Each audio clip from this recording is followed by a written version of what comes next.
What's up, guys? Today we'll be going over the top 10 best brawlers in Solo Showdown right now. Right now, the meta hasn't really changed that much, but there has been the release of the two new brawlers, Kenji and Mo, who have both been really good in Solo Showdown and are both actually on this list. But we're going to go over the top 10 brawlers, starting from worst to best. Let's go. In number 10, we have Meg. Meg has always been on the Solo Showdown top 10 list for pretty much her whole release, and she's really solid in Solo Showdown because, well, obviously you have to kill her twice, and that makes her really hard to kill because you have to get her twice, and she's super tanky, and she does a ton of damage. Now, this is Solo Showdown for you at 900 trophies, and you kind of have to team with them for a little bit for it to work, but hopefully we can pick off some people by themselves and really show why Meg is really good. I'm not going to win that game, but Meg is a solid number 10, and she deserves to be in the top 10. In number 9, we have one of the most least skilled brawlers in the game, which is Amber, she has been for a long time one of the best brawlers in the game. Right now she's kind of struggling a little bit, because she did get some nerfs to her Dancing Flames gadget by around 200 damage, but she's still a really good pick, especially in Solo Showdown, where you can just hold down the auto aim button and get free kills just like that. Now, along with having insane damage, her health is also not too bad itself. She has around 6,600 health at power 11, and her damage is almost one of the highest in the entire game, assuming you use all the ammo. And you don't even have to aim, you just have to hold down the button and you pretty much just win.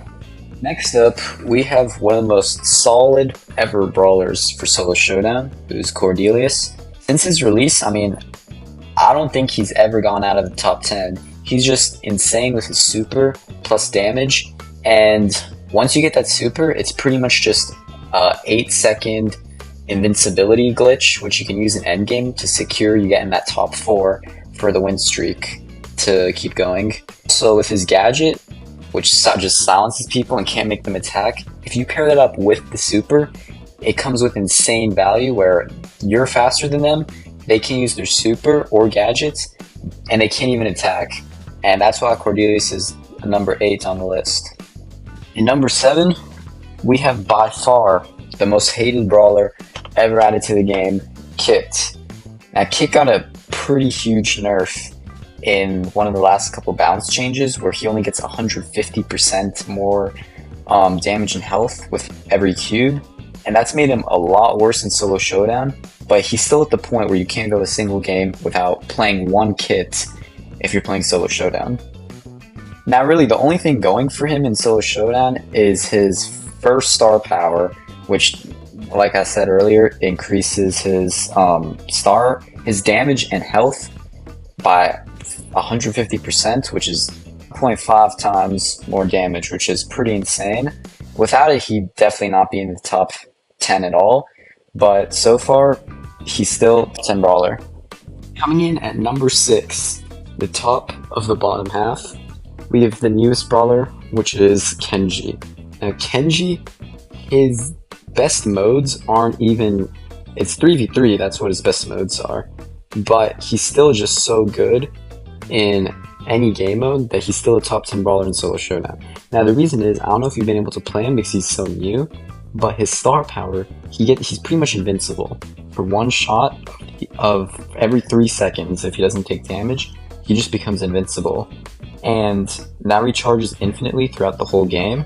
Plus, with his gadget, which just gives him recharges half his health that he lost in the past 3 seconds, he pretty much just becomes invincible with his attack, which heals, and he's super easy to get in top trophies. In number 5, we have what I think personally is the most consistent Solo Showdown brawler of all time throughout the entire game's history, which is Leon, obviously. His invisibility paired with his gear, which gives 2 seconds more, is just insane, and you pretty much can't kill him once he gets it.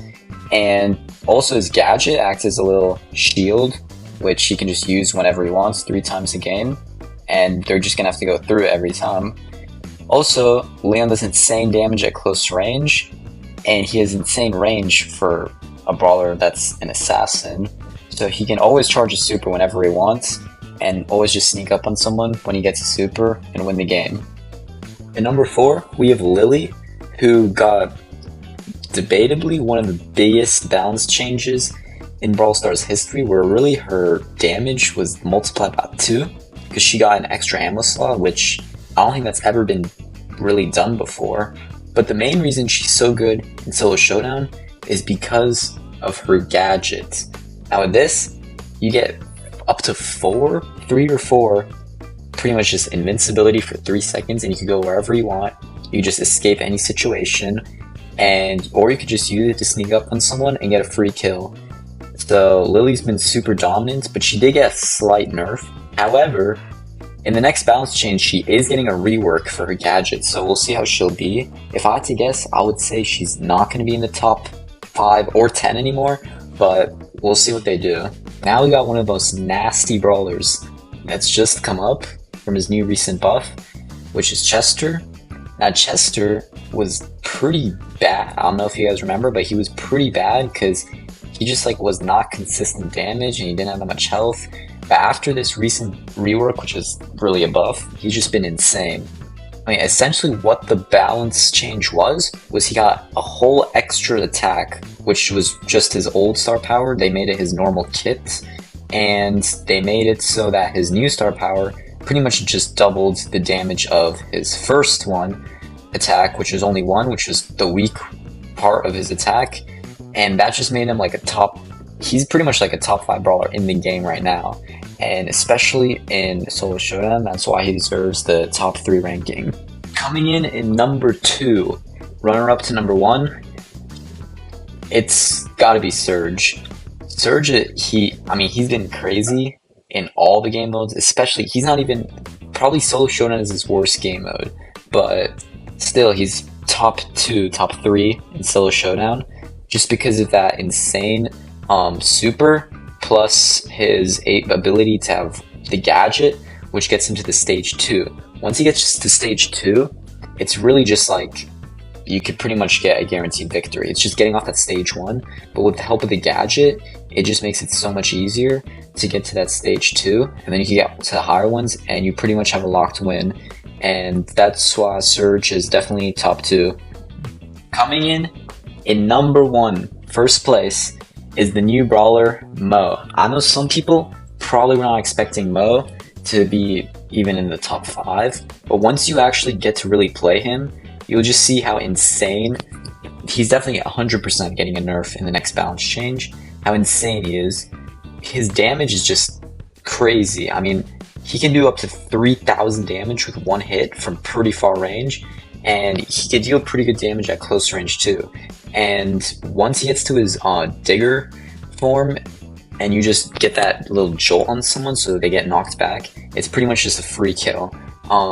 Mo is he's probably the best brawler in the game right now. I don't know, maybe he might be really close to Kenji, but depending on how much, I think Mo is still better than Kenji. He's really just a top brawler in the whole game, and that's why he's number 1. But thank you for watching, and I'll see you in the next one.